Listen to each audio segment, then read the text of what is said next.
Yeah. So thanks for coming back. I appreciate that. Competition is fierce. Our next door neighbor, C.T. Holman,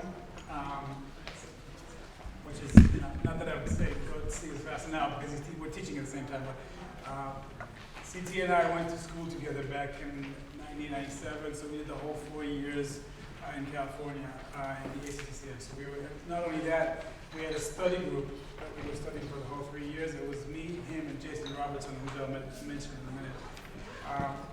And we just reconnected after not seeing each other for 20 years. So I know you're missing his lecture now, but if you can get hands on his notes and get his book, CT is like, both CT and Jason are the greatest. So thanks for coming back.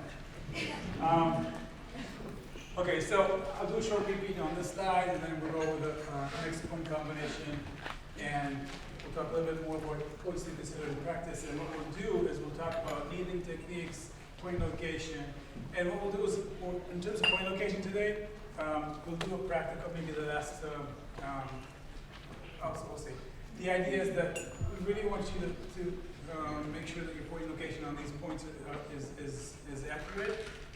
Point location in general is really important in terms of achieving results. I've seen that so many times. You know, I teach the meridian wave pain management system, and like I said, normally you should get results right away.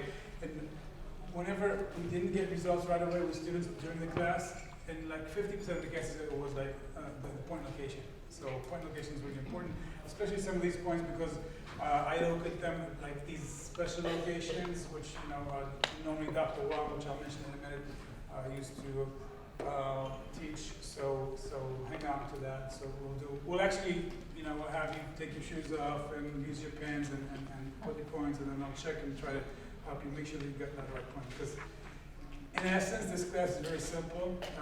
We're going to go over all the points and not all the points. And once you do that, you can just go ahead. You need to make sure that you get the point location. Okay. So, and that's the general rule. Simple things work best. I think so too. I mean, even with cardiology, with very complex cases, the things that eventually work best are the simple things.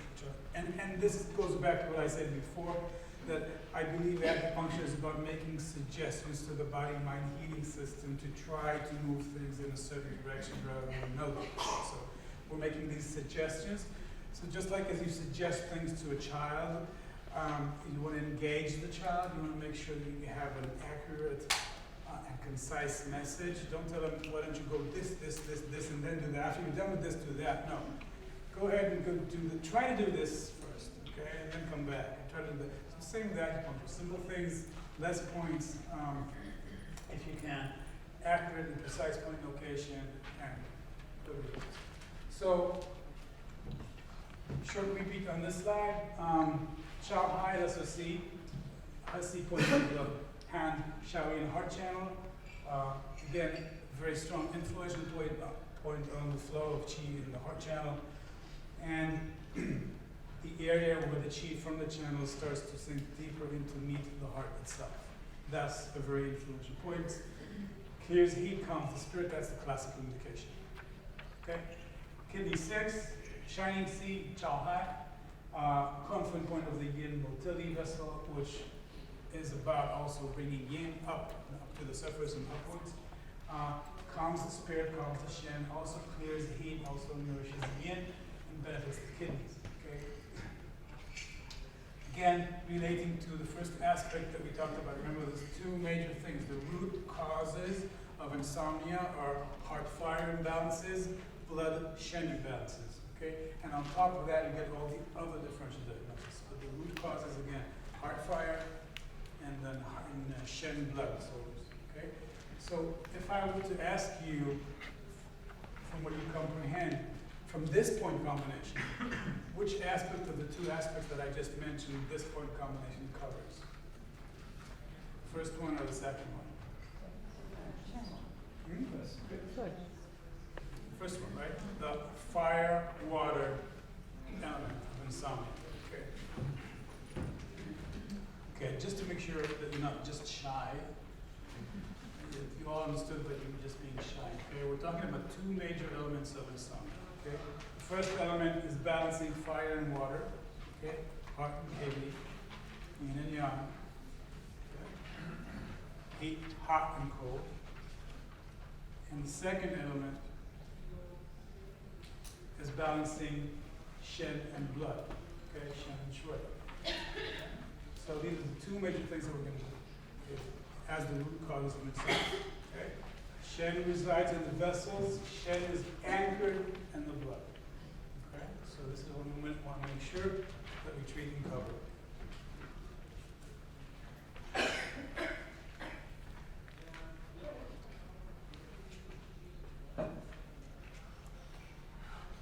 So, next point combination I want to talk about involves heart 7 and spleen 6.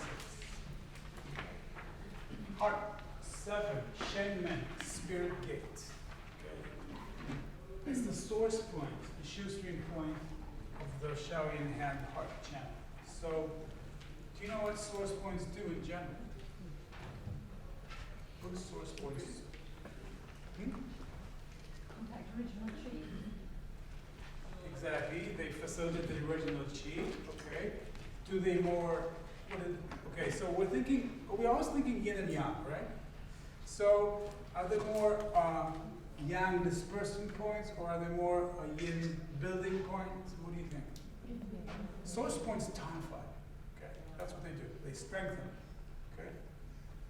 So source point of the heart channel will obviously tonify a couple of different aspects of the heart. Okay. On the yin channels, the shoestring points are also the source points. Okay. In general, shoestring points also are tonifying points. They're also good points for relieving dampness and phlegm. Okay. But in this case, we're talking about on Shen Men as a point that tonifies many aspects of the heart. So remember, in that flow from Jingwell, Ying Spring, Shu Stream, Jingwell, her sea, that's the flow of qi towards the sea to meet the organ. This is like the third point. So the flow here is wider already. So from Jingwell, Ying Spring, Shu Stream, you're in source points. Okay? It's a wider channel flow. Okay? I had a board to draw on. Okay, I can't. So imagine this, okay? So imagine these channels widening from the gym well like this, okay, all the way to the SC here. Okay? So right here, there's already a lot of chi. Okay, Hussey point, heart 3. This is an area where there's a lot of flow. This is, like we said, a big intersection. Oh yeah. Nice. Wow, this is gonna make the class much more easier. Maybe over there, no, Kevin's gonna be pissed off if we come. Okay.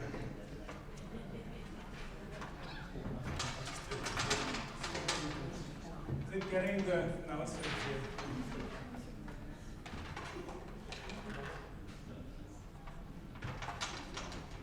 Okay.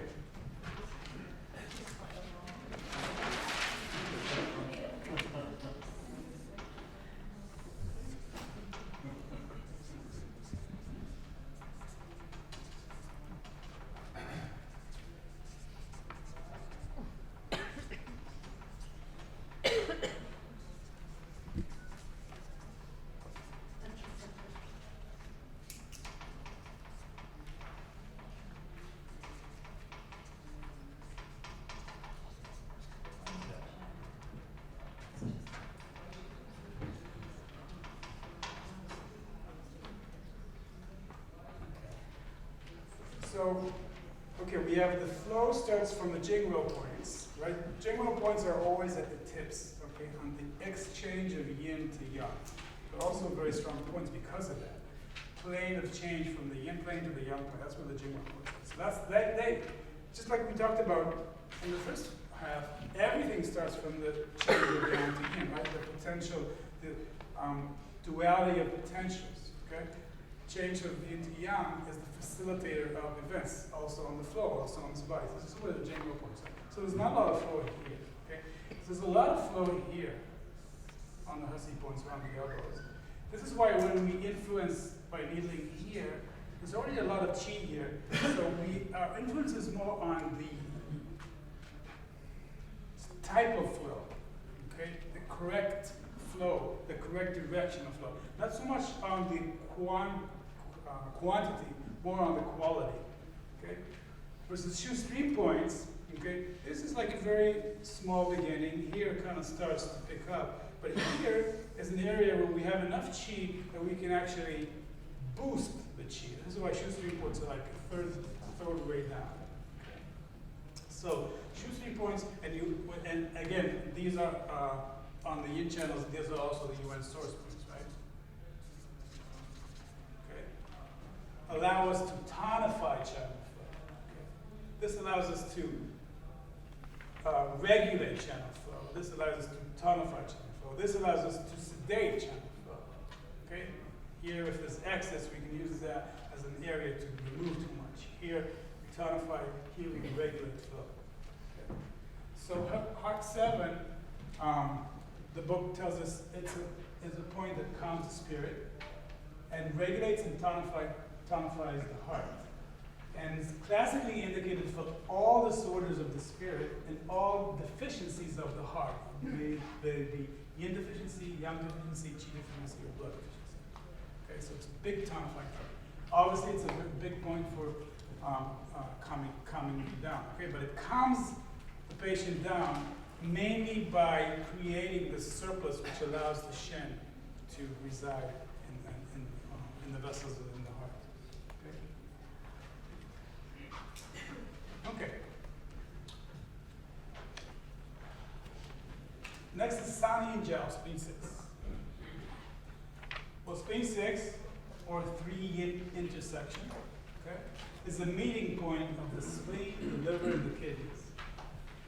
It's a point that harmonizes the liver, tonifies the kidneys, tonifies the spleen and stomach, calms spirit, invigorates the blood, and does a whole bunch of other things. The relevant things relating to insomnia are these things. Okay? So, do you remember how we produce blood in the body? Right? We ingest food, goes into the stomach, ripening. Spleen, who else is involved in the production of blood? Normally, spleen, stomach, and? Well, we say the chest chi, okay? And the support of kidneys, right? Okay, support of the kidneys. So again, we're talking about heart and chest area. We're talking about the spleen and stomach as the sources of the food that build the blood. And we're talking about some support from the kidney, and any specific element of the kidneys has to do with blood? With blood, not with gene. Okay. So it's kind of difficult. It's not blood, it's the yin jing source chi, which supports the production which is going on here in the chest. We're told in Chinese medicine that in the chest area, we have the spleen producing the chest chi, not just heart chi, chest chi governing, and the support of the kidneys holding it. So again, the reason I'm saying this is if you take a look at these point combinations, and if you think of the point combinations you talked about before, we're covering all these aspects of heart fire, kidney water, shen in terms of calming shen, and blood in terms of as in building blood. So classically, this point by itself calms the spirit.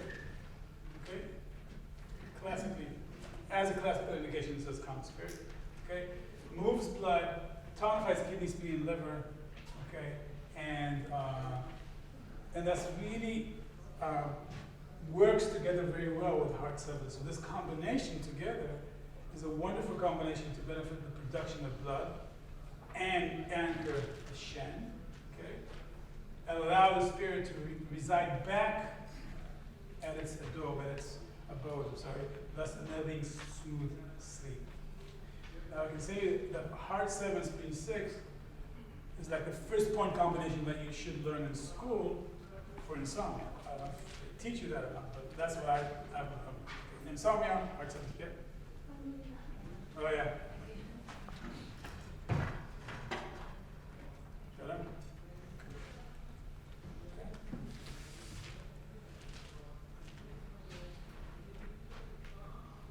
So, with heart 7, spleen 6, we're calming the Shen, we're nourishing the blood, we're helping the buildup of blood, we're helping the Shen go back to its roots, to the vessels, to the heart. Okay?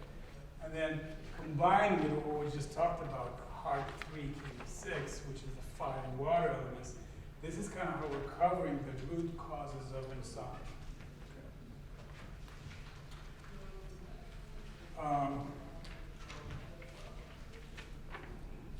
Okay. Believe it or not, the last point I want to talk about is Anyan, right? Which you must have heard is a good point for insomnia, right? Okay. So, Anyan is an extra point. Okay? It is told to be a calming spirit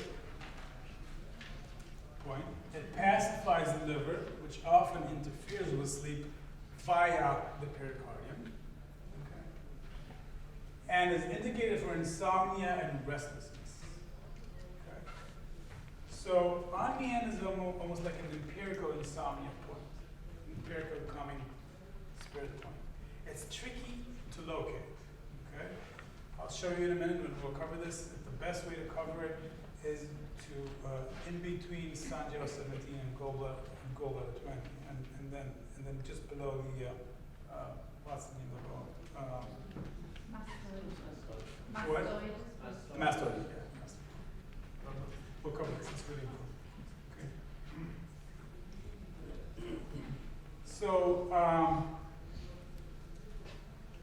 So yeah, with Anyan is the point that. As an empirical point, I find the most important point to add to that fire, water, Shen blood combination. Okay. Let's talk a little bit about point location of some of these points. Okay, and again, we'll do a practice. We'll practice this because this is important.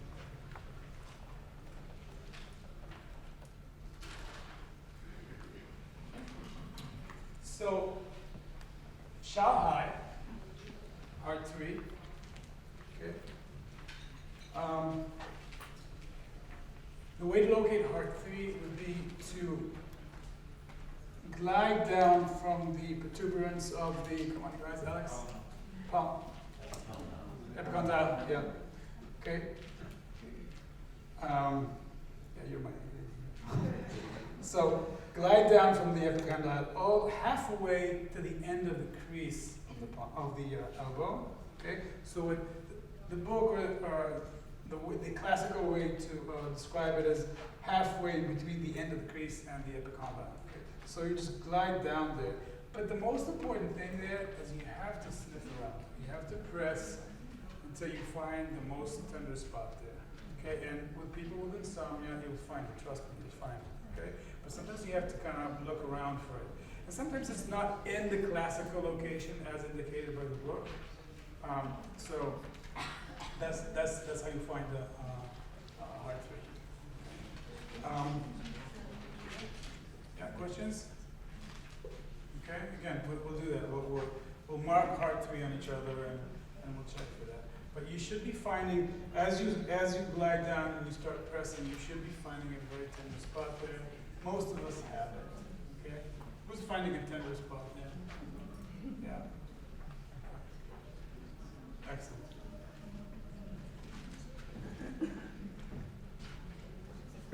Okay. So, does anyone remember the classical location of kidney 6?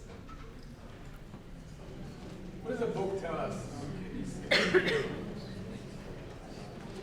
Is it easy to find? right, so let me ask you this. I'm hearing a lot of no. I was asking if this is an easy point to find, and one of the answers, a lot of the answers that I'm getting is no. Why not? Why do you feel it's not easy to find? Just because sometimes it's sort of under the malleolus. Right, because the book says approximately 1 cun below the malleolus, right? Tip of the tip. Right, the tip of the malleolus, like 1 cun. Almost like what, a centimeter or thumb away, 1 cun away? Right. So, the way we locate kidney 6, and I say we, this is what I've just learned from Dr. Wang Jui, again, we'll talk about it in a minute. It's way further down, okay? In the bigger depression. If you notice, if you go down from the malleolus all the way down until you hit the big depression, okay? That's where you get kidney 6. And how do I know this is true? The way to know if you're hitting the right point is by the Dutch sheet. If you need the point where the classical location is, sometimes you get Dutch sheet, sometimes you don't. If you do that in kidney 6, not only do you get the Dutch sheet there, you get it radiating towards kidney 1 all down the panel. Even if it doesn't have to be a painful experience, but so for me that's a great indication that this is the right location of the port. Not to mention the fact that that's what's getting results. So with kidney 6, you travel down from the malleolus, okay, straight down till you hit the big depression there. And again, you look for the tender spot. And once you hit the tender spot, mark it with, by pressing on it, and then you needle the tender spot until you get Dutchy. And Dutchy doesn't have to be a strong Dutchy, it just has to be Dutchy. When I say a Dutchy, I mean the second sensation. I teach this to my patients also. When we do acupuncture, we get 2 sensations. The first one is a small sensation that you may or may not get. That's when we put the needle in. It's called needle insertion. It's not what we're looking for yet. The second sensation, okay, this is my pitch, okay, that's my pitch to patients. The second sensation is is when we are activating the point. So we have 2 sensations. We're inserting the point and then we're activating the point. And the second sensation should be anything from heaviness, numbness, maybe just a pain for a minute, radiation, dull sensation, numbness, heaviness. These are all point activation sensations that we're searching. Okay, so this is a pitch you need to do with your patients. Again, if you're into Dutchy, not everybody gets into that. I'm a strong believer in Dutchy. I think there's research on that also on Dutchy. They're still not very clear the relationship between Dutchy and effectiveness of the treatment. They're not yet. I thought they were. Yeah. Oh, well, I'm a big advocate of Dutchy. It doesn't have to be strong Dutchy, but you need to get the second session. And it makes total sense. And of course, Japanese acupuncture is very shallow acupuncture that works magic too, right? So, there's a case for that as well. But again, from centuries of tradition and from what I see in clinic, there's a big difference between getting and not getting Dutchy. And the thing is, when we treat pain, it's very easy to see, okay? Because the system that I do with pain management is like instant change. If we don't get Dutchy, we don't get that much change. If we get Dutchy, especially if we get Dutchy in 2 points of the challenge, is kind of the procedure, then we see the big change. So actually, that's the research. It's very easy to comply, right? The design here would be simple. Yeah. How can you do that? All right. So, do you all know Mark? Yes. From the Arts Symposium. So, anything to do? I think in my first lecture in the UK was you're inviting me to the Arts Symposium. So, he's the research guy. Okay, so that's about kidney 6 and heart 3. And from the points that we cover in this short lecture, they are a little bit harder points to locate. Okay? So make sure you find that big depression. In that big depression, search for the best or most sensitive or most reactive area, and that's where you needle the point. And you needle the point perpendicularly straight in until you get the cheek. Okay.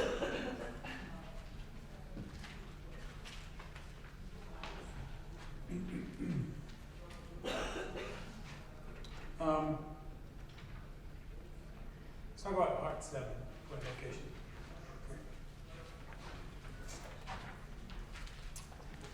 Ooh. Test my artistic skills, which normally are not that great, but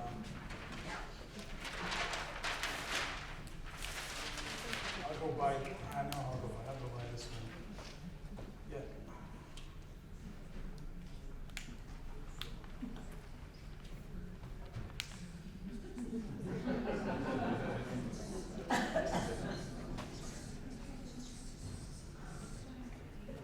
So, I wouldn't have done it better myself. So, the first thing to know about, so this is my thumb right here, don't forget about it. It didn't come out really nicely. So, make sure you don't confuse lung 9 with heart 7, because often this happens in the clinic. So it happens, it even happens to me sometimes. At the end of the day, because you're just going in there and saying, okay, no, don't confuse the sides. Okay, the first thing, heart 7, okay, heart channel, little toe, little finger right here. Okay, so we have the crease at the end of the palm, and normally it's not just one crease. There's a couple of them here. Okay, so yeah, the book says at the end of the crease, but again, you're looking for a depression. Okay, you should be searching for a depression at the end of the crease and just off the tendon. Okay. So normally around this area here. Needling of heart 7 is shallow needling. Okay. You don't have a lot of room there. Sometimes it's nice to use a finer needle maybe. Okay. And again, you're very gentle with your needle insertion. Okay. I like to put the needle in. Okay. Leave it. Come back to it and search for the chi. And you need to search for the chi really gently. Okay. When you're searching for the chi, normally what people here feel is either heaviness or a radiation, slight radiation going to the pinky. Is that the word? Yeah. So slight radiation or heaviness. Okay. From a Western perspective, pericardium 6 is on the median nerve. Heart 7 is around the ulnar nerve. Okay, so sometimes your patient may get a nerve-like sensation. You're not searching for that. They may feel that. It doesn't have to be a strong sensation, but they may feel like a radiation going downwards towards the other finger. Okay, so that's heart 7. Okay. So, how do we find spleen 6? Easier to find, right, than these other points in general. Do you agree? Okay. So, what's the most prominent thing about spleen 6 in terms of point location? Is it a big hill? Is it a ditch? What? Yeah, a hole. Okay, it's a big depression. So, I think the book tells us 3 tsum from the tip of the malleolus, right? Remember, it's 3 tsum, and these 3 tsum, it's it's the measurement that changes from one person to the other. I find that the best way to look at spleen 6 is, again, from the tip of the malleolus to glide all the way up until you fall into that big depression. Now, how do you know that you're on that depression, the right depression? Because in a couple of them there are, right? You have to keep in mind that just near spleen, just off the bone is the liver channel. Okay? And a little bit above spleen 6, and again, we'll practice this, a little above spleen 6 is liver 5. 2 tsum above that is liver 5. So, liver 5 and spleen 6 are 2 points which are very easy to locate together. They kind of help you make sure they're in the right place. Because liver 5 is off the bone, 2 tsum above, and spleen 6 is right in the big depression. So if you want to make sure that you're in the right depression, make sure you're not falling into liver 5, or you may actually fall into a big depression, which is 2 tsum, kidney 7. Kidney 7, which is on the kidney channel, 2 tsum above the ankle. There's another depression there. So we want to make sure that we're in the right depression, okay? So it's not liver 5, which is 5 zone. It's not kidney 7, which is 2 zone. It's 3 zone up in the big depression right on the screen channel. Okay, and again, we'll cover this in we'll practice this. Okay. This CT is coming. Yeah. What?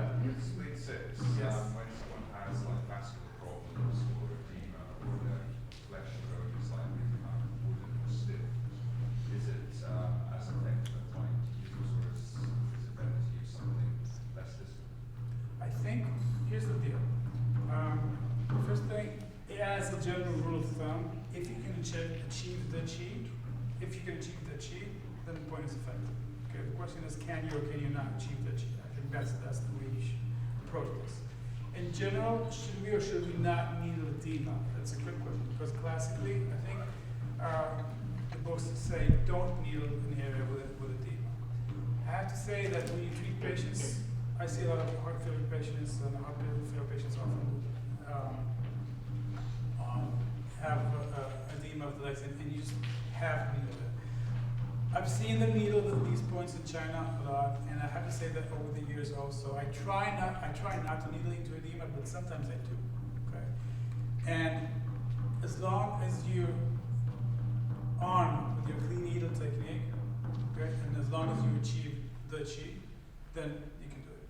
Okay, and spleen 6 is not that much of a problem as much as kidney points are even more difficult. Okay, but another option would be to give them a couple of treatments for getting rid of edema. You know, acupuncture is really effective in getting rid of edema. I think those of you who've taken my classes, you know my pitch. It's not my pitch, it's Dr. Wang's pitch on lung 5, spleen 9, right? Are you aware of this combination? Okay. Right? It's like the most important point combination for getting rid of edema. It's like one of the strongest systemically effective points in general, not just in general. It's like one of the most strong. And you know, I can tell you stories. I worked in a hospital before. We used to do treatments for patients in the ward and patients with edema, heart failure patients, kidney, renal failure patients. And in one of the hospitals in Israel, this is used as a protocol for anuria after urinary surgery, okay, in the Department of Urology up in Haifa. Yeah, if we'll have time, I'll talk about lung spleen because it's a different, it's off the subject, but it's an amazing point combination. It really relieves edema. I had a patient who was 10 kilograms of fluid in 1 week with one treatment with 4 needles of lung 5 spleen. I had 2 patients like these already. Okay, so that's a great combination. So basically, if you fearful of that, you can use that for 2-3 treatments and then go back to it. But in general, I would say, yeah, you can needle, emphasize your clean needle technique, get the chi, and you can needle spleen 6 if you feel something there. So this point combination, heart 7, spleen 6, as I said, is a key point combination for insomnia. Just to let you know that it's a wonderful point combination for arrhythmia as well. Okay, it treats irregular heartbeat, especially if it's more deficient type. Okay, if you have patients that have palpitations, or if they really have like a diagnosed arrhythmia, like premature heartbeats, ventricular premature heartbeats, or atrial premature heartbeats, and they have a more deficient presentation. Okay, again, because this is a tonifying combination, then heart 7, spleen 6 is a wonderful point combination. Anything from atrial tachycardia, APCs, VPCs, sinus tachycardia, again, presenting with a picture of deficiency from the Chinese perspective. Any questions? Okay. So, onion, okay. The way to locate onion is to stick your finger behind your ear or the patient's ear and find what's in that big hole right here. Which point? Yeah, Sanjo 17. And then the second finger all the way back to gallbladder 20, which is normally kind of easy to feel, right? Okay, so you have two fingers on your patient from here, and then midway between those, and you're searching for a tender spot under the mastoid. So midway between, search for that point. Okay, look for a tender. We all have a tender spot there. Okay, because it's good for a bunch of other things as well. Okay, so two fingers, one on Sanjay 17, one on gallbladder 20, midway under the mastoid. Look for a tender spot. Boom. Other questions? So you're needling under the mastoid, Under not the like mastoid. needling the groove No, in the depression under the mastoid. under the mastoid. Yeah. Okay. Again, searching for a tender spot. Yeah. Where is that in relation to gallbladder 12? Oh, I don't know. That's the end of Below, just below. Yeah. Okay. So in a nutshell, heart 7, speed 6, heart 3, kidney 6, onion, that's our root treatment for balancing heart fire, Shannon blood. Okay? And the answer is yes, it's simple. Okay? True. Now, this is treating the root. Okay? I'll take the questions in a sec. This is treating the root. We will add some points for the branch as well. Okay? But in a nutshell, this is what we do. Bilateral needling, especially for the first 3 to 5 treatments. Bilateral needling, heart 7, speed 6, heart 3, kidney 6, and onion. Okay? Did that answer your questions? So you're doing all together? Yes. I was kind of thinking that may be the question. Was that? No. All the way back. There's just been asked about the needle technique, leaving the needles in. Oh yeah. We'll cover that, but in general. So yeah. So needle technique here is the same. Okay, so insert the needle, search for the chi, get some dead chi, leave the needle there. Okay. Normally, treatments that I do are 20 to 25 minutes. I used to do more. I used to do 25 to 30. I've cut it down to 20 to 25. I noticed that. I can tell you about really interesting research that we're doing in terms of response to the acupuncture. We're checking. I talked a little bit one aspect of the last one. Something which is called heart rate variability. Heart rate variability is a measurement of the relation between the sympathetic and parasympathetic systems. And basically, since acupuncture in general induces a more yin state, a more parasympathetic state, so you can actually see that if you follow an ECG of a patient. So we have patients that we hook them up to an ECG machine and we insert the needles and we follow the HRV, the heart rate variability. And the interesting thing is that the variation between people in terms of getting into peak effect is enormous. Some people get, and this just is one indication. The indication here would be more yin state or more parasympathetic nervous activity. Okay, so you see the patient that after 10 minutes, okay, get to their peak, okay, and after that they lose it. So it's like you're overshooting with. If that was the aim of the treatment, right? There's a bunch of different things that you want to do, but if this is what you're aiming, sedating, calming down. So for some, and I'm sure you've seen that. Have you had patients that you walk into the room and they say, oh, it's like I wanted you to come in 5 minutes ago. Okay, sometimes. So in my clinic, I always have patients have this wireless buzzer that I put on the bed, and if you want to call me if anything's wrong. So the responses into getting into a peak parasympathetic states vary a lot. In general, I would say it's much faster than at least what I used to think. Okay, this is the way I do the treatment story. And some patients, it's within a minute. Okay, we've seen that with patients with arrhythmia. Okay, they're hooked to an ECG. The arrhythmia is gone in 1 minute. Okay, if you don't take the needles out, it almost like starts coming back. So we still don't know much. But in general, I cut my treatments in general to a shorter treatment, so I do 20 minutes, times 25 minutes. So it's a 20, 25 minutes according to what you want to achieve for the treatment. So, okay. Yeah. Have you ever experimented just doing one side with doing half the needles and found it wasn't, because it's quite a lot of needles, Yeah, yeah. especially if you add extra. Yeah. So I have this top max number of needles that I try to follow. Okay. Best is 8. Okay. Worst is 13.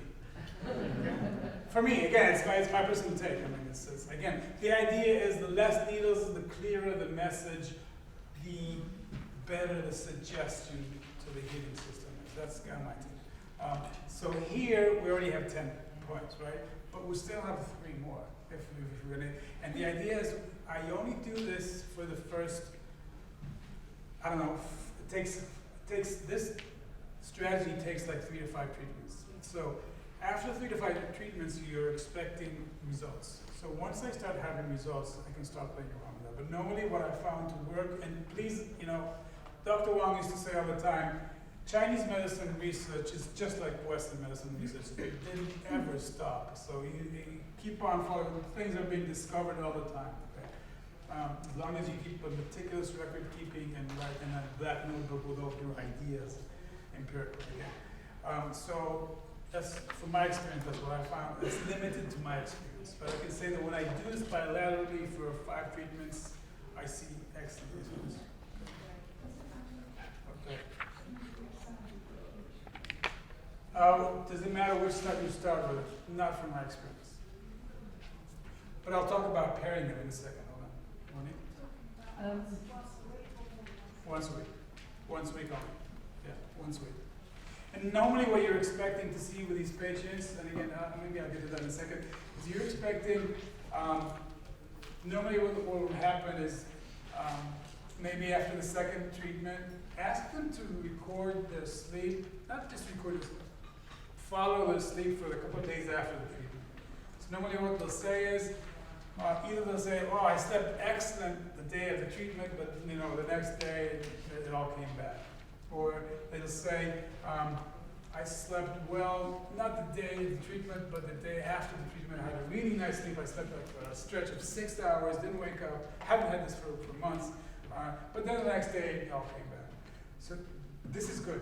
Okay, this is what you're looking for, a change in the pattern. So this is why recording the pattern of sleep is really important. When you do your initial intake, you want to make sure you record the initial pattern of the sleep. How many hours they sleep, how many times they wake up, what times they wake up. We'll talk about that in a second. What times if they wake up, and make sure to follow that, because sometimes you'll see the progress slow. Okay, but you need to make sure that you had an initial quantification or assessment of the sleeping patterns before you start, just to make sure that, because the progress is initially slow. Okay, it's not like pain management. Wow, 30 seconds, you're seeing the results. Here it takes, because we're building yin and blood, it takes longer. Okay. Would it not work better to have them twice a week, the first week or 2 to keep that? I find that for insomnia, it works. I don't know, try it, but from what I've seen, there's something about, as a general concept, I think that dispersing excess conditions, you want to have the patients initially do twice a week. Okay, because when you're building, it's like, because you're making the suggestions and you're making these realignments of things for the body to build, it takes longer to process for the body. That's my take. It takes longer to process. I find once a week for this works well, but experiment. I don't know. That's just my take. Okay, so You also consider pericardium 7 as the most crucial point and heart 7?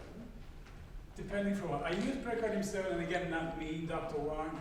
I use pericardium 7 a lot. It's a wonderful point, but it's a point, it's a yin spring point, it's a fire point that clears heat from the pericardium. For clearing heat from the pericardium, it's the best point. Okay? So if I see symptoms of heat in the pericardium, I may add PC7. But I use it more as a clearing heat rather than a tonifying chi blood yin point. Do you see the difference? Okay, so we talked about the special location. Can I just ask, Yep. did you mean 8? No, 7. It's not a use spring. It's not a use spring. It's a Oh, okay. Yeah. Yeah, shoe spring. The question was on PC7, I believe, right? Was it PC7? Yeah. So a couple things to consider. Okay. So we talked about point location and the important point location, and we'll practice it in a minute. Okay. So the sequence of pair needling. This is really important. Okay? Coming back to the notion that acupuncture is about making suggestions and accurate suggestions for the healing system. I find that when you use points according to channel theory, and especially if you use point combinations, the sequence of needling should be according to the point combination. Okay? Meaning that I would needle heart 7, then spin 6, and then heart 3, and then kidney 6. Or kidney 7, heart 3 and kidney 6 first, heart 7, spin 6 second, okay? Doesn't matter which one you start with. The idea is you want to needle all the 4 needles as a combination. Okay? So that's the message you're giving to the body-mind healing system. Okay? We're doing heart 7. Actually, I normally start with heart 3. Okay? And the idea behind that is that it's best to follow excess before deficiency, right? So normally what I do is I do heart 3 on both sides, then kidney 6, then heart 7, then spin 6. Okay? Once you put in heart 7 and spin 6 or kidney 6 plus heart 3, you want to stimulate the needles as a pair. Okay? So those of you who took my pain management class know that we like to do simultaneous stimulation of both points. So let's say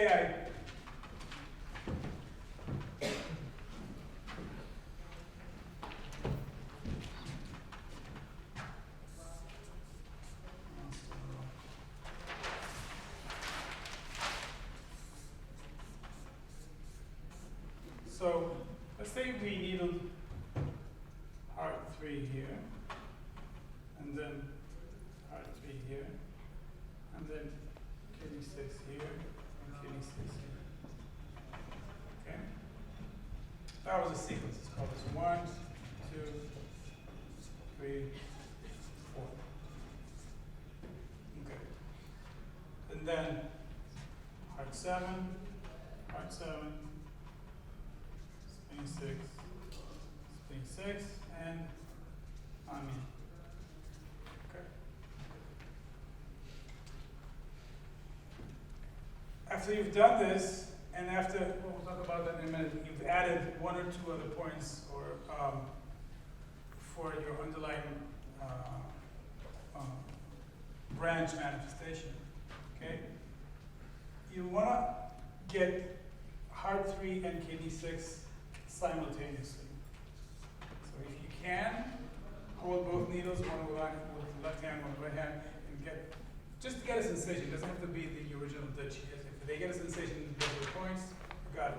You move to the next pair, heart 3, kidney 6. If you can do it with 2 hands, 1 foot. If you don't, we'll talk about it in a second.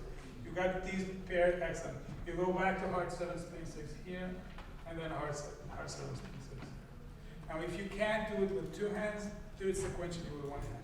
Go to heart 3, do you feel a needle? Yes. Kidney 6, do you feel a needle? Yes. Heart 3, do you feel a needle? Yes. Kidney 6, do you feel a needle? Yes. Heart 7, do you feel it? Right. Okay, it takes longer. I would advise you to practice doing it with 2 hands, both at the same time, it's better. But this is, again, making the suggestion more accurate into which systems we think we're suggesting may work better together. Okay? So that's kind of the idea.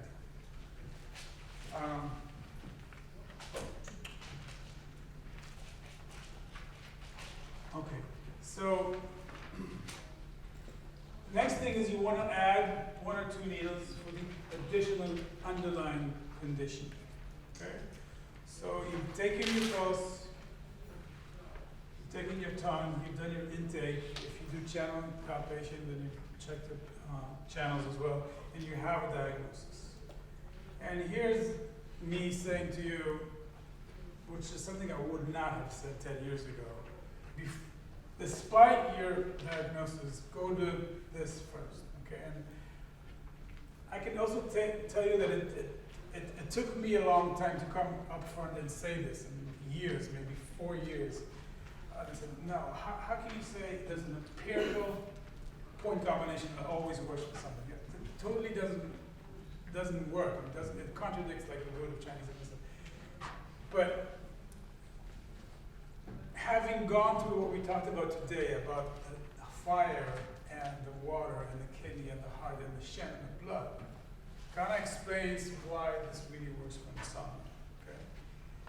So you still need to treat the underlying condition, because if your patient has a bloated stomach from dinner, obviously that's going to affect the insomnia as well, right?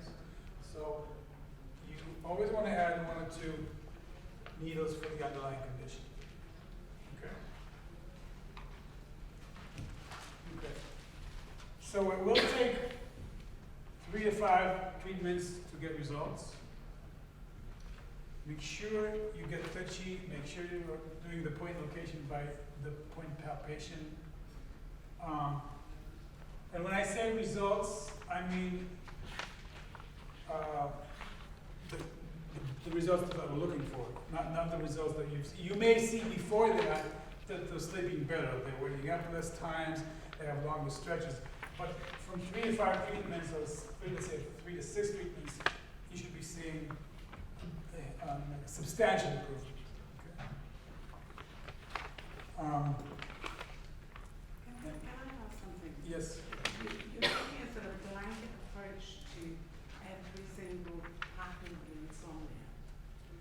And insomnia is, the inability to sleep, and it can be go to sleep for 10 minutes, go really deep, and then wake up, then not be able to get back to sleep. And depending, we were taught that insomnia comes from different organs and the patterns. Yeah, you weren't here for the first part of the lecture, right? Oh, Yeah, so you're absolutely right, and I have to say, unfortunately, yes, that's what I'm saying. And I'm saying that with a lot of pain, because I'm a differential diagnosis type of guy. Trust me, that's my thing. It's like that's what I teach. But unfortunately, from clinical experience with working with these syndromes, or these classical syndromes, I did not get success with insomnia. Okay? Unfortunately, really, painfully I'm saying this. Okay, with all my heart. Okay? Yes, for some reason this blanket approach works, but as I said, you need to address these. But I address them as a branch, not as a root part of the treatment. Like I said, 10 years ago, I would never say this. Unfortunately, but you have to remember 2 things about Chinese medicine, okay? If you read the history of how points and point selection and point indication actually came about, they started with empirical indications, the theory came afterwards. We all know that. Despite the fact that the theory is the way to go today, by the theory you should be able to points. But in the old days, when it all started, it started by, this point's good for that, this point. So we need to keep that in mind also. And what was the second thing I wanted to say about that? Can't remember. So, yeah. So, yeah. Yeah, I'm just interested in the terminology here. What you mean, branch and root and underlying conditions. Because my understanding was that root treatment is about treating underlying conditions. Okay, so maybe I should say co-conditions. I think you're right. I think your remark is right. Maybe it's just what I was trying to say. The point I was trying to say is that I think that the root. I think again, and What was the question? the question is about terminology. What's considered root and what's considered underlying conditions? And Mark was saying, well, I thought underlying conditions are the root. Okay, so maybe maybe I should change, I should rephrase. But what I'm saying is that from this point combination, okay, made me go to what I see. And again, this lecture is all about, you know, my take and my experience from clinic.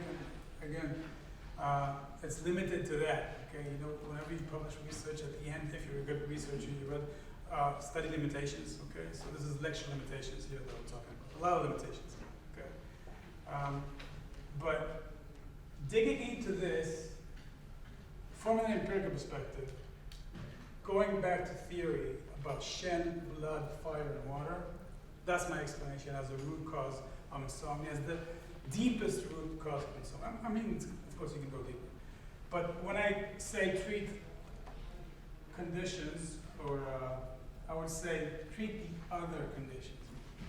Okay? And we can, you know, and we can quarrel about what's more, is it this or is it that? Maybe you could say, you could claim, well, I think their stomach problem or their urinary problem is stronger, but you're just making them sleep so deep that they don't get that irritation. That could be a claim as well. I don't know. I just know that this stuff works.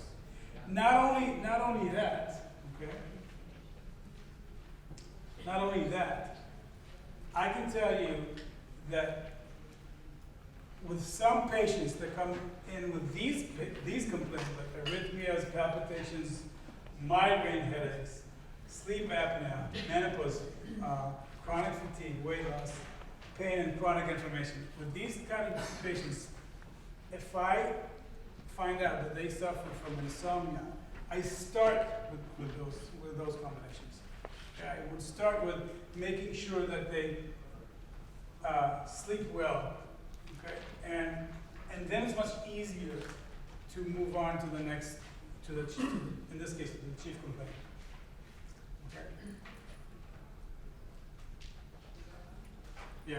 If the patient's on blood thinners, for Yeah. example, is it still the same protocol, or would you consider Why would you see a problem? prescribing medication? 90% of my patients are on blood thinners because they're cardiovascular issues. Blood thinners, do we have a problem? The question is, I think the general question, is there a problem treating patients with acupuncture when you have patients taking blood thinners? Okay, I can see, I can say, Not problematic, but really seems to be critical. yeah. Consideration, or would you add extra points, or? I don't know, but I think you have something in mind, so I would say pursue that. So follow that, and like if you think, like, give an example. I wouldn't say. Warfarin? Oh no, I know the drugs. I mean, do you have like an idea for a different approach? I'm trying to figure out why you think we should change it No, because of I that. don't think, I'm just asking if you would consider, drug treatments. Okay. Yeah, no, I was trying to figure out your stream of thought. But let me answer what my idea That's is. just skew your points. Yeah, I know. See, I treat patients with arrhythmia, including AFib, including atrial tachycardia. They're all on warfarin and they're all on the NOACs, the new drugs. Okay, so 90% of my patients are on either aspirin or warfarin or NOACs or the new generation. So all of them are on blood thinners, especially patients that went through heart disease, heart attack. So the only thing you need to make sure with acupuncture when you're treating patients with blood thinners or anticoagulants, for that say, is that you press. I use cotton balls when I pull the needles out, so I just press longer. Okay, I just press on the point longer, maybe 10 seconds for each point, just to make sure that there's no local pain. That's the acupuncture. But in terms of does it affect internal metabolism? If anything, it only helps. That's my take. What would you put the extra 1 or 2 minutes in? After this, You've done all that. I've done all that, and then after that. And you mentioned getting feedback on the quality of sleep. Is there a particular tool or score that you do, or how do you Score. We score. Okay, how many hours of straight sleep? That's the score. How many hours of straight sleep they got, and how many times they woke up. But basically, the best quantification is there. How many hours do you sleep? I'm telling you, we're seeing patients. We just treated a doctor, a gynecologist, a surgeon. He was not sleeping for 15 years, okay, you could sleep barely two and a half hours a week. A night. Sorry. A night, okay? And he's sleeping six and a half, 7 hours of sleep now, okay? And there's like so many cases, so many, okay? So the best or the gold standard will be what's the longest stretch that they're getting. Okay, that's the. But in the way, you wanna ask them about to make sure that you're getting progress in the way.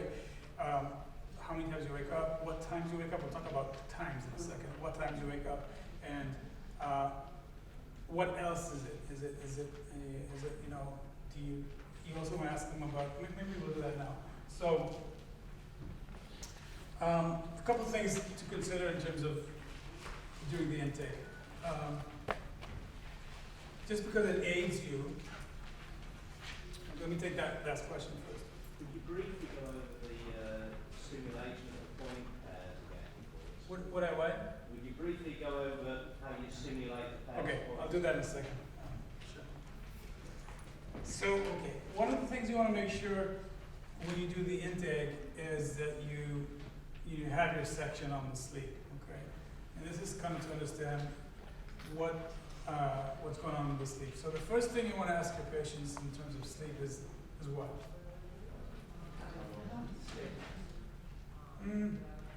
When do you go to sleep? Okay. That's the key. It's a key factor. Okay. Why is that so important? When do you think is the best time for your patients to go to sleep? Or what time do you think they should not pass? 11. Why 11? Right. Why? So, have you ever had this conversation with your patients? You're telling them you're not sleeping us, and they say, "Yeah, I know." So, when do you go to sleep? Oh, midnight, 12, and you ask them, "Why do you go to sleep so late?" He says, "That's when I'm most concentrated. That's when everything is quiet in the house, and I just don't have the motivation to go to sleep." Okay, and that's a classic gallbladder kind of answer. Okay, it's peak time. Remember, 11 in the morning is the lowest peak time. So we have gallbladder time going into play now, when decision-making, thinking process, looking ahead, making plans, plus the surrounding is in the kids are asleep. All the conditions are great to not to go to sleep. Okay, and that's very difficult. One of the things you need to educate your patients about. No, okay, you start your routine at going to sleep at around 10:30, quarter to 11. 11, make sure your lights off. Okay, because when you enter into the gallbladder liver stage, it's very difficult to shut it down. Okay? So the timing is really the time of going to sleep is really important. The other thing is screens. You all know about the effect of melatonin and light and screen, and especially blue light. Okay, to know that we go to sleep, we fall asleep by secreting a hormone called melatonin. Melatonin is only secreted when it's dark. So if you're with your screen just before you go to sleep, you're tricking your body or your mind or your brain to think that it's still daylight. So it starts secreting the melatonin later. Okay, so it's difficult. So that's another thing in terms of hormone. And it's also important to ask, let's say they do go to sleep at 11 or whatever, but they wake up, normally, especially the liver types, they wake up anything between 1 to 3. It's so common, I'm sure you've seen that. Okay? When they wake up, 2 o'clock. So what happens then? I start thinking and I can't go back to sleep. So again, it's the liver time. Okay? So that's when we have liver points, okay? According to whatever's presented. Liver heat, liver 2, liver deficiency, liver 3, stagnation, liver 5, whatever. Okay? So you want to make sure that you're asking these kind of questions.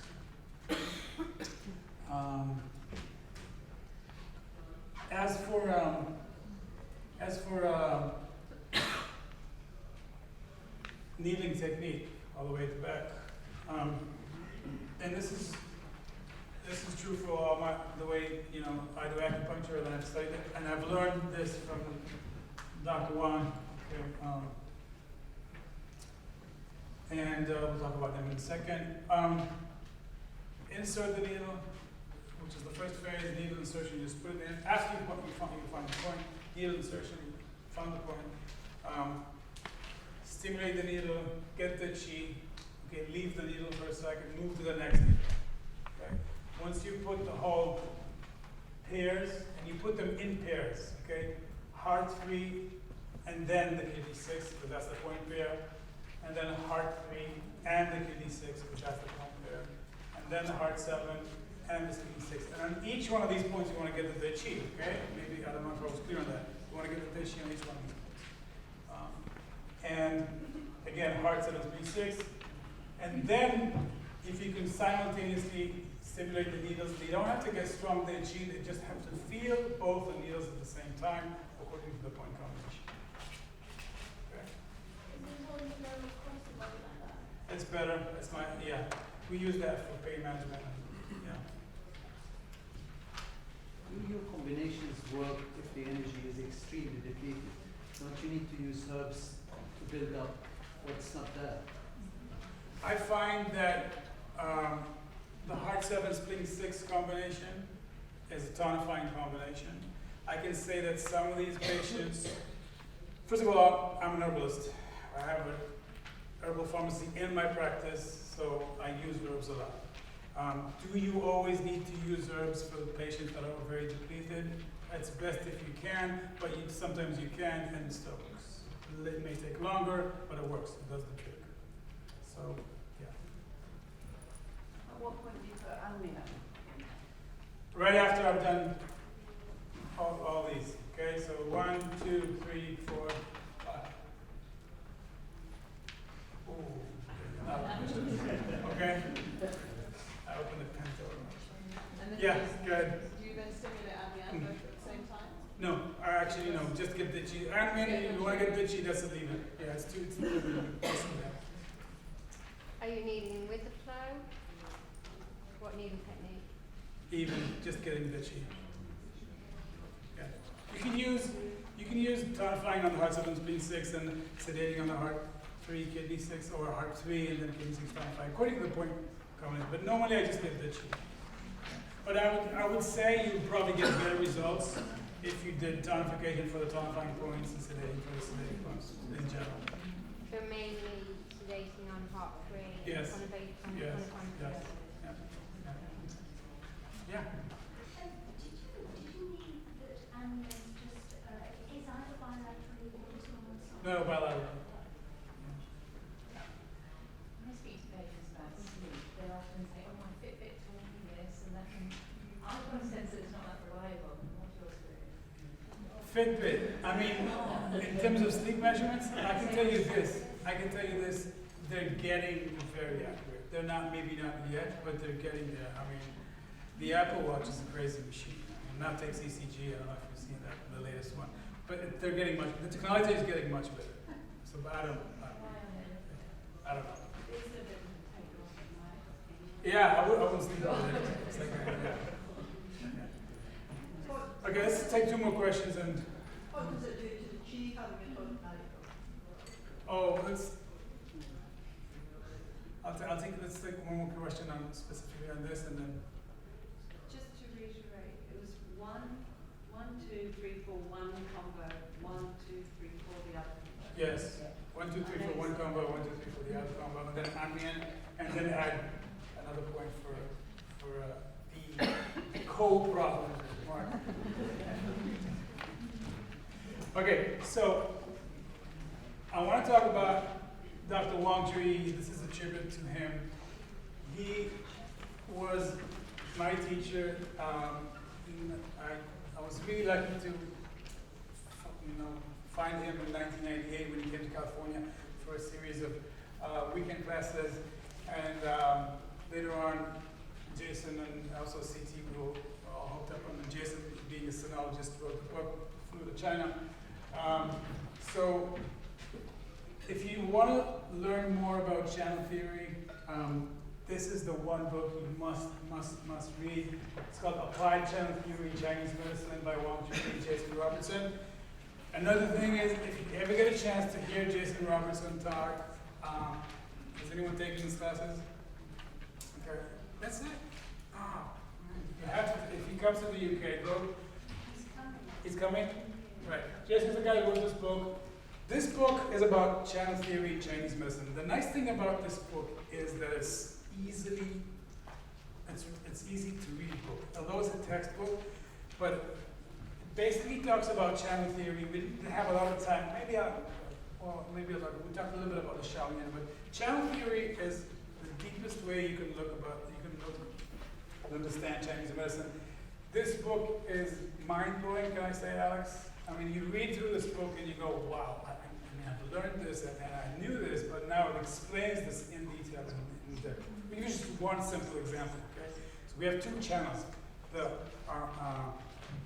Tai-Yin, spleen and lung channel, and we have the Yang-Ming, large intestine and stomach channel. These are two channels, okay? So Tai-Yin channel has to do with a lot of things, production of qi, movement of qi, but it also deals with dampness. Okay, Tai-Yin, lung, spleen, dampness, right? That makes sense. Okay, Yang-Ming, on the other hand, which is ally in stomach, okay, Yang-Ming, ally in stomach, they deal with dryness in terms of the climates. Okay? So when you needle stomach 36 for spleen qi deficiency diarrhea, what you're doing is you're transferring dryness from the Yang-Ming to counterbalance over dampness in the Tai-Yin. Okay? This is how channel theory explains stuff that you guys already know and goes into a lot of other things that you don't know. Okay? Why is gallbladder 34 the command point of the sinews and tendons? All these things that you kind of realize when, so if you want to understand Chinese medicine, and the nice thing about this is it's not like Japanese acupuncture, which is excellent, and it's not like, I don't know, the balance method of Richard Tan. This totally fits into what you know in terms of yin yang fiber and Zhang Fu theory. It like blends right in there. Okay, so it's not like a new theory. Okay, so this is Jason Robertson and Dr. Wang, while they were writing the book in China, and this is Dr. Wang and myself and Jason in 2015 in Rothenburg. We were going over the arrhythmia ECGs because he wasn't actually aware. I was using these point combinations that I showed you before to atrial fibrillation and atrial tachycardia. Acute cardioversion, I don't know if you know what that means, but we just had 2 patients in the clinic that did an acute cardioversion, meaning switched their heart rate from atrial fibrillation to normal sinus rhythm. Okay, but these were the interesting thing. We've seen this in the past, but the interesting thing with these patients is they had what's called persistent AFib. Okay, AFib has paroxysmal, comes and goes. Persistent comes and doesn't go away unless you go to the hospital and get either an electrical shock or an IV amiodarone. It doesn't go away. And then there's chronic patients that have chronic AFib, which they live with. But persistent AFib patients, normally they need an electrical shock to convert, it's called, to normal rhythm. Okay, and we've had 2 cases of persistent AFib convert in the clinic to something. We were showing this to Dr. Wang at the time. He was like, "Wow, we should publish this." Unfortunately, I didn't manage to do this before he passed away. So Dr. Wang passed away last year, but he left this lineage of this channel theory book. If you ask me, it's going to be one of the contemporary classics. 200 years from now, they're going to look at this book, and it's going to be like one of the classic books that we read now. That's just my opinion. I think it's, so if you want to see history in the making, get that book. If you want to learn more about channel theory in pain management, okay, we have a 2-day and 1 advanced day class in London coming in about a month and a half. This is the pain management stuff that I do. Like I said, it works really nice. It works on the spot, and we had really good results. Ronit here is taking care of registration. We only have 5 places left with 8. So if you want to come. And yeah, so what I want to do now is go back to doing the practical. So the way we're going to do this is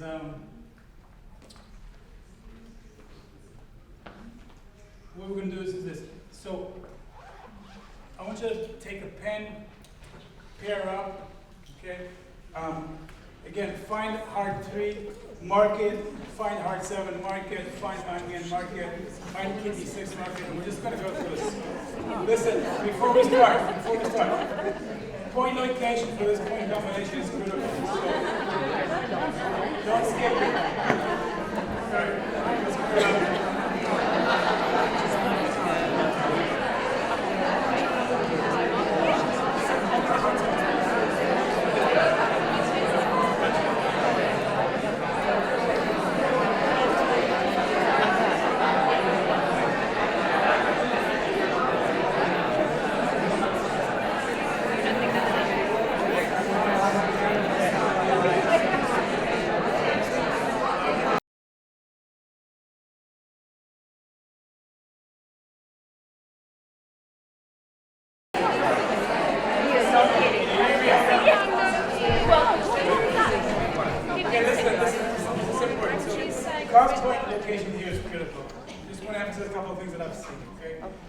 Heart 7, make sure you're on the right side of the tendon, okay? It's more the internal part, closer to the pericardium. It's not on the other side of the tendon, it's on the inner part of the tendon, right there. And you can actually see sometimes the depression there. That's about heart 7. Kidney 6 is way down, way down. Okay, I'm going to say 2 zone below the malleolus at least. 2 zone and the big depression there. Okay, don't miss that. So it's 2 zone below. Other thing, I was asked about nighttime urination, okay, and how we use this with nighttime urination or urinary frequency. Normally, it depends again. If I see a Tai-Yang problem and bladder spontaneous problem, then we probably would do this combination and add either letter 60 or small intestine 3, depending if it's more on the bladder or more on the small intestine. So going back to that, make sure you even go back to apart from kidney 6, go back to the books and find all these points to know exactly where they are. Kidney 6, think of it as 2 zone below the malleolus in the big depression. You'll find it, did anyone feel tenderness when you were pressing it now? Okay, it's much more tender. Now, Alex just reminded me that Dr. Wong used to say the reason the books state that it's 1 zone below is because when they were doing the drawings, people were sitting like that, so they would bend their crease, so that's why they put it 1 zone instead of 2 zone down. Okay? So, yeah, that's about it. Anything else? Any other questions before we finish? Yeah? Can I just ask, do you treat people sitting up or lying down? I treat people in my clinic, my regular clinic, I treat people lying down. If they can fall asleep during the treatment, excellent. However, we also have in my practice, a volunteer practice, we have a community clinic, okay? In one of the rooms, the big rooms, everything goes out. We have 7 people sitting on chairs, and we treat them also. We only do this like once a week. It's a volunteer community thing that we do. So yeah, we also treat people sitting up. Can I ask how you get to Anne Meehan then? Let me explain one more time about Anne Meehan. One finger in Sanjiao 17, the other one on gallbladder 20, and right down between those two in the middle, just below the mastoid, look halfway between. But how do you needle it when they're lying? Oh yeah, you can needle it. You just come sideways in? Yeah, what I do normally is I ask them to turn the head a little bit to one side, okay? Put the point, ask them to turn a little bit to the other side, and then... I just use a shorter needle? No, not necessarily. I use softer pillow. Yeah. Yeah. If you had a patient with atrial fibrillation, could you teach them to use acupressure on the points? And then the question is, patients with AFib that we see, there's a bunch of things you need to teach your patients with AFib in terms of how to reduce. I draw this whole map of triggers, okay, AFib triggers, anything from meals, red wine, coffee, of course, heavy meals in the evening, dehydration, anemia, blood deficiency, anemia, of course, stress, sleep deprivation, and all that. But in terms of what to do, there's a whole bunch of things you can do. One, of course, is acupressure on these points, pericardium 6, pericardium 5, heart 7. But also, there's these often AFib bouts are triggered by a sudden change or can be blocked by a sudden change in sympathetic parasympathetic reactions. So you can have them lie down on the floor and ask them to jump up to a straight standing. That kind of engages the vagal response, and sometimes they can stop a new onset AFib bout with that also. That's the one thing. The other thing is about lying on the side. Patients with AFib and arrhythmias report, and this comes from patients, that when they lie on the left side, okay, they get more AFib bouts. So it's always nice to tell them, why don't you lie on the back on the right side. If you find tenderness around gallbladder 24 and liver 14 for these patients, you want to needle those points because it can desensitize this area and reduce this trigger. So it's a bunch of... What was the one you said before the lie on the right side, It's just like when you lie on the right side, it's less, but just jumping up from lying on the floor and standing up really quick. Oh, right. All right, I hope you enjoyed. I really enjoyed you guys.